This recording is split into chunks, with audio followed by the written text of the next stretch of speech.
আচ্ছা, ১০০ বছর সুস্থভাবে বাঁচার জন্য কি আসলেই জিমে গিয়ে ঘাম ঝরানো দরকার? সিক্স প্যাক অ্যাপস কি মাস্ট? চলুন তো এই ধারণাটাকেই একটু অন্যভাবে দেখি। আজকের এই আলোচনায় আমরা খুঁজে বের করব কিভাবে জিম ছাড়াই একটা লম্বা আর পুরোপুরি সুস্থ জীবন কাটানো যায়। প্রথমেই একটা জিনিস দেখি চলুন। এখানে দুটো শব্দ আছে, জীবনায়ু আর সুস্থতা আয়ু, মানে লাইফ স্প্যান আর হেলথ স্প্যান।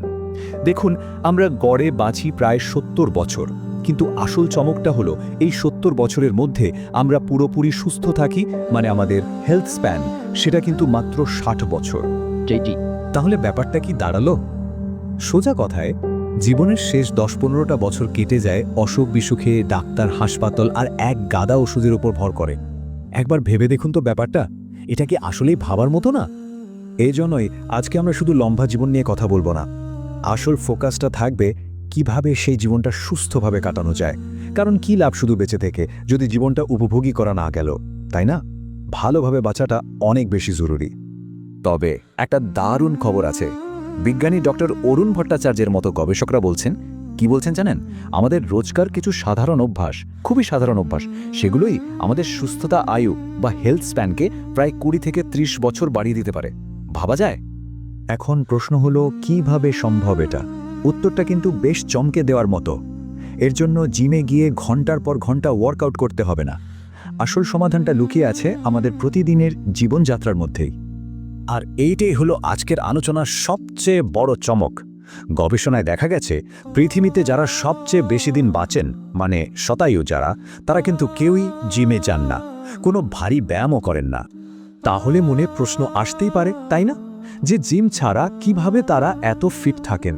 তাদের এই লম্বা আর সুস্থ জীবনের আসল রহস্যটা তাহলে কি? এই রহস্যের সমাধান পেতে হলে আমাদের একটু দেখতে হবে ওই শতায়ু মানুষদের দৈনন্দিন জীবনযাত্রা। তাদের প্রতিদিনের ছোট ছোট অভ্যাসগুলোই কিন্তু তাদের দীর্ঘ জীবনের আসল চাবিকাঠি।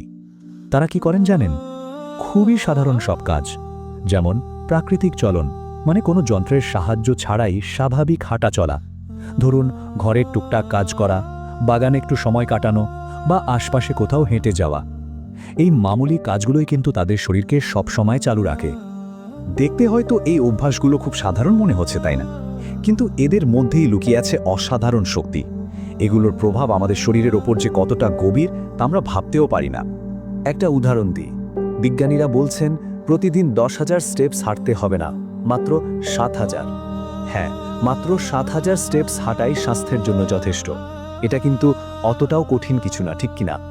এই যে হাঁটা চলার কথা বললাম, এটাই হলো প্রাকৃতিক চলনের একটা অংশ।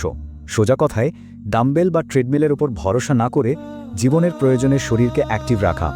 এই সহজ কাজটাই শরীরকে ভেতর থেকে ফিট রাখে, শরীরকে আর জ্যাম হতে দেয় না। আর এর ফল কি জানেন? সবচেয়ে বড় ফলাফলটা হলো এই লাইফস্টাইলটা আমাদের বুড়িয়ে যাওয়ার প্রক্রিয়াকে প্রায় ১০ থেকে ১২ বছর পিছিয়ে দিতে পারে। মানে বয়সের থেকে অনেক বেশি ইয়াং আর এনার্জেটিক থাকা সম্ভব। তো এত কিছু তো জানা গেল, এখন প্রশ্ন হচ্ছে, এটাকে আমরা নিজেদের জীবনে কাজে লাগাবো কিভাবে? ভয়ের কিছু নেই, এর জন্য বিশাল কোনো পরিবর্তন আনার দরকার নেই। শুরুটা করা যায় খুব ছোট্ট একটা স্টেপ দিয়ে। এই যে দেখুন, কি সহজ একটা সিদ্ধান্ত, লিফটকে না বলা আর সিঁড়িকে হ্যাঁ বলা। প্রতিদিন শুধু এই একটা ছোট পরিবর্তন, এটাই কিন্তু প্রাকৃতিক চলনকে আমাদের জীবনের একটা অংশ করে তোলার প্রথম এবং সবচেয়ে সহজ ধাপ। তাহলে আলোচনার শেষে প্রশ্নটা খুবই সহজ। দীর্ঘ আর সুস্থ জীবনের পথে প্রথম পা বাড়ানোর জন্য আজ থেকেই কি লিফটের বদলে সিঁড়ি ব্যবহার করার এই ছোট্ট অভ্যাসটা শুরু করা যায়? ভাবুন তো, সিদ্ধান্তটা কিন্তু পুরোপুরি আমাদের নিজেদের।